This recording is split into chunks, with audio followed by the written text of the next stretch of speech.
はい、皆さん、こんにちは。今回はですね、レッグレーズというね、足上げ腹筋ですね、いわゆる足上げ腹筋のエクササイズを紹介したいと思います。はい、じゃあまず仰向けに寝ましょう。はい。で、まず一般的に、ね、レッグレーズっていうと、はい、ちょっとやってみましょうか。まあ、こういう感じですね。ちょっと2、3回繰り返してくださいね。はい。で、下ろすときに動作をゆっくりします。はい、続けてください。下ろす時に動作をゆっくりすることで腹筋がねぐーっと伸ばされながら足をコントロールしてね下ろします。はい。でここでねちょっとね一つ、注意点をね言いたいと思います。はい、じゃあ一回そこでストップします。はい。でこれね手のね向き、手の向きでねかなり変わってきます。っていうのはもう一回ちょっとそのまま手のひらを下にしてください。この状態でやるのはまあ結構一般的というか皆さんやりやすい姿勢だと思うんですけど、ちょっとこれ腰を痛めるちょっと可能性がありますので、これをね手のひらをね上に向けましょう。はい。で手の甲で床を押すような感じにすると、腹筋だけじゃなくてね腰回りにも力が入ってきます。はい。この方が腰が安定してきます。はい。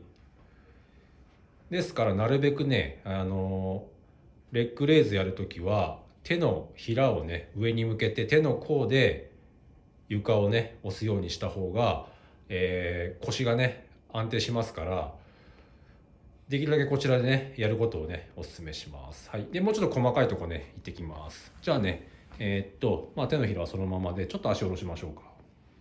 はい。ちょっとねつま先を軽く外に向けます。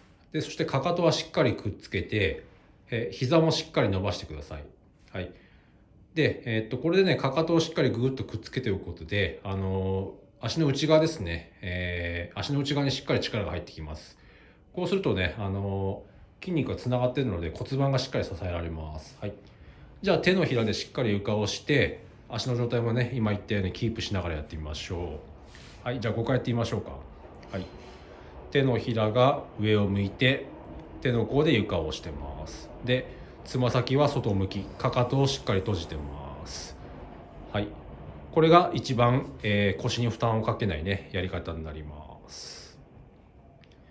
はい、下ろしましょう。はい。